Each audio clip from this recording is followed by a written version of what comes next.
Hola teman-teman, mungkin kalian sering mengalami foto yang walaupun sudah fokus tetapi subjek yang difoto tidak terlihat tajam. 5 faktor ini menentukan ketajaman hasil fotomu. Ikutin terus.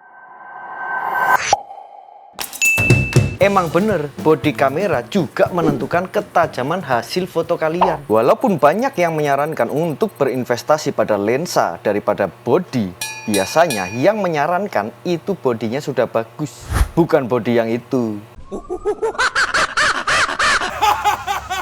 ISO yang terlalu tinggi umumnya bikin hasil foto jadi tidak tajam. Tetapi pada body kamera yang mahal biasanya punya kemampuan peningkatan ISO serta native ISO yang berbeda. Salah satu contohnya seperti itu. Sekarang 5 faktor apa aja yang bikin hasil fotomu lebih tajam selain body kamera. Yang pertama, shutter speed. Umumnya kecepatan shutter speed itu 2 kali focal length. Misalkan lensa 35 mm, fotolah dengan shutter speed 1/60 detik. Tapi bagaimana jika objek foto bergerak? Tentunya kalian perlu mempercepat shutter speed. Walaupun terdapat beberapa panduan shutter speed untuk skema beberapa objek bergerak, saran dari kita, kalian harus trial and error sendiri. Cobalah beberapa shutter speed untuk beberapa skema. Yang jelas semakin cepat objek bergerak, shutter speed juga harus semakin cepat. Dan jangan lupa untuk objek yang bergerak, gunakan autofocus servo atau autofocus continuous supaya fokus juga mengikuti objek foto kalian. Kecuali kalian punya konsep tertentu dan dengan sengaja menangkap motion blur, itu beda cerita.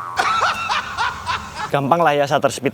Lanjut yang kedua. Yang kedua, elemen. Umumnya lensa prime atau lensa fix memiliki 8-12 elemen di dalam lensa. Dan untuk lensa zoom atau vario memiliki 17-22 elemen. Jadi biasanya lensa fix lebih tajam dibandingkan dengan lensa zoom. Tapi tergantung juga sama kualitas optik yang digunakan di setiap lensa. Untuk lensa mahal seperti luxury atau lingkar merah pada Canon atau G-Master pada Sony, lensa-lensa mahal itu memiliki kualitas optik yang sangat bagus. Jadi walaupun elemen di dalamnya banyak, hasil foto tetap tajam. Makanya harganya mahal. Bisa jadi lensa zoom yang mahal lebih tajam daripada lensa fix yang murah. Selain mahal murahnya lensa, ada juga filter lensa dengan harga yang bervariatif. Jika kalian menambahkan satu UV filter, mungkin tidak terlalu berpengaruh. Tetapi jika kalian gunakan UV filter, lalu kalian tambahkan lagi ND filter, apalagi yang murah meriang, itu bisa bikin ketajaman foto berkurang. Jadi bijaklah juga dalam menggunakan filter. Lanjut,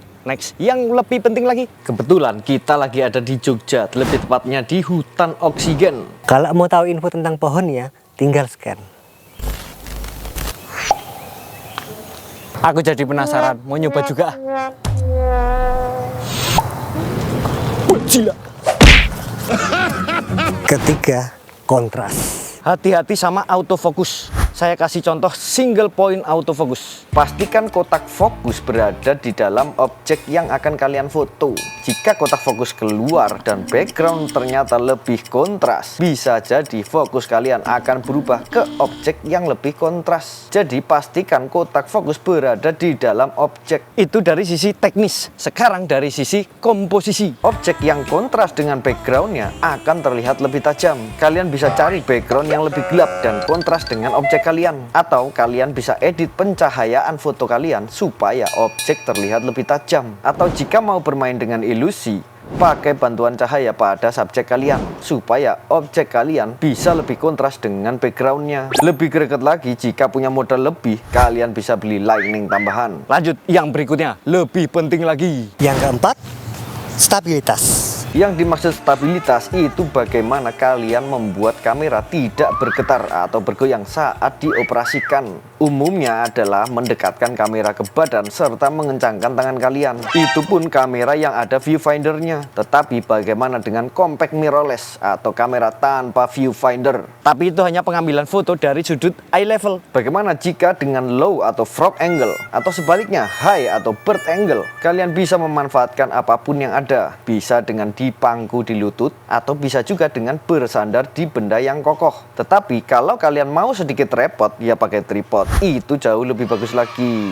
Yang umum seperti itu. Kali ini saya share pengalaman pribadi saya. Banyak orang mengira bahwa kamera yang ringan akan lebih stabil. Mungkin kebanyakan orang bisa berlaku seperti itu. Tetapi untuk saya pribadi atau mungkin kebanyakan laki-laki, kamera yang berat akan bikin hasil foto atau video kalian lebih stabil. Coba kalian cek sendiri, sebelah kiri dengan handheld biasa, sebelah kanan dengan beban tambahan, mana yang lebih stabil. Dan ingat, semakin tinggi focal length, semakin susah untuk stabil. Maka dari itu juga wildlife photographer biasanya menggunakan tripod. Tetapi jika kalian lakukan dengan handheld, pastikan OIS atau Optical Image Stabilization kalian aktif. Syukur-syukur kalian juga punya IBIS atau In-Body Image Stabilization. Lebih bagus lagi kedua-duanya digabungkan. Dan jangan lupa jika mau pencet shutter button, jangan kasar, pakai perasaan.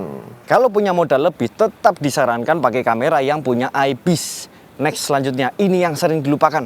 Dan yang kelima, karakter lensa. Jika kalian perhatikan spesifikasi lensa, semakin jauh focal length dan semakin rendah nilai f atau semakin besar bukaan diafragma, semakin bokeh juga foto kalian. Tetapi jangan terlena. Kenapa bisa begitu? Memang foto dengan bokeh atau background blur itu bikin subjek kalian lebih dominan. Tetapi kalian perlu perhatikan karakter lensa. Tidak semua lensa bisa tajam pada f terendahnya. Umumnya foto akan tajam dengan 2 kali f terendahnya. Misal lensa f1,8 akan tajam pada f3,2, atau pada lensa mahal biasanya 2 stop dari f terendahnya. Misal lensa dengan f1,2 akan tajam pada f1,6. Itu umumnya, tapi nggak semua lensa seperti itu. Kalian bisa coba-coba trial and error sendiri. Contoh Canon RF35mm f1,8. Lensa ini sangat tajam walaupun dengan f terendah. Berbeda dengan RF85mm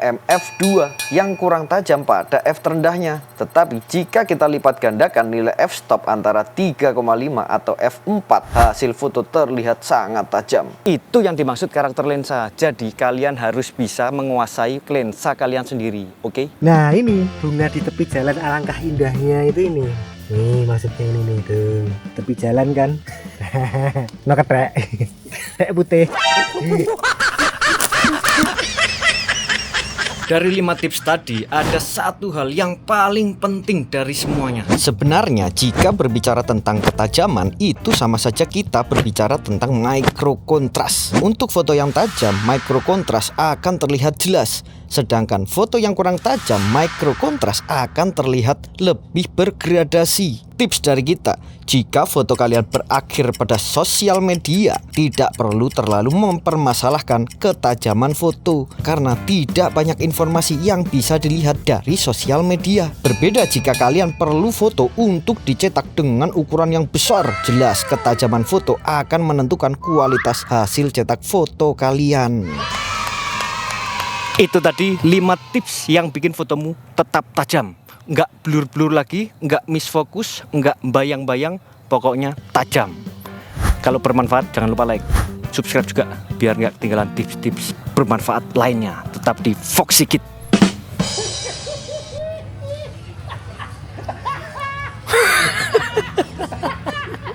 Gue pengen satu gede.